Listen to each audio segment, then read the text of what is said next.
kebakaran lahan di komplek BTN. Syederalun, sesuai data dari Pemadam Kebakaran Kota Losmawe, sepanjang Januari 2022 ini telah terjadi 12 kali kebakaran lahan.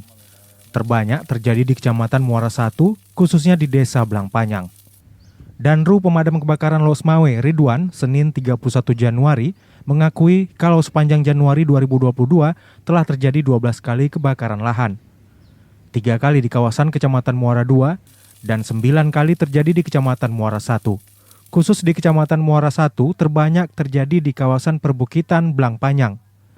Penyebab kebakaran lahan tidak bisa dipastikan, namun pihak Damkar Losmawe mengimbau kepada pemilik lahan agar tidak membersihkan lahan dengan cara membakar, apalagi dengan kondisi cuaca sekarang ini yang sangat terik.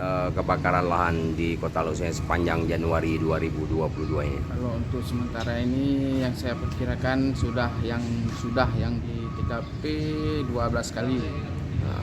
Untuk di Kecamatan Muara 2 ada 3 kali. Di Kecamatan Muara 1 ada 9 kali. Berarti di Kecamatan Muara 1 yang terbanyak saat ini ya.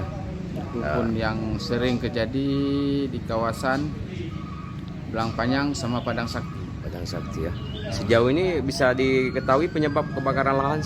Kalau untuk saat ini belum lah Bang. Belum mengetahui ya. Ada yang pihak-pihak berwajib yang ingin mengidentifikasi. Paling saya minta kepada masyarakat yang pemilik lahan, tolong dibersihkan lahannya, jangan membakar sembarangan. Siap. Dari Losmawe, Saiful Bahri, Serambi On TV.